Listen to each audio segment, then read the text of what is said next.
Идел елгасы янынан узучы беренче махсус участокның узунлыгы 5 чакрым гына булса да, катнашчыларга шактый тир түгәргә борчылырга туры килде. Әстерхан кымнары халыкара Ефекюлар раллиендә катнашучылар өчен беренче җитди сынау булды.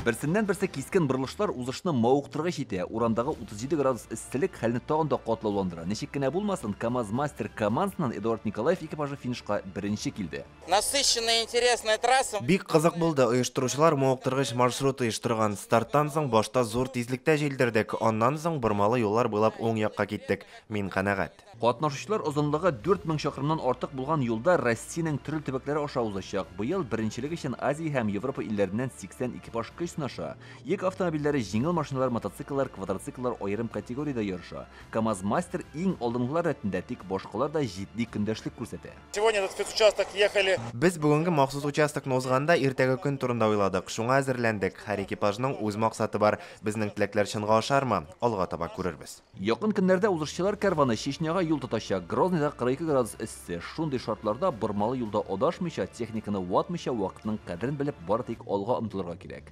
Финиш Братнадан Мәскәүдә булачак. Илдар Сафиуллин, Яңа Гасыр каналы.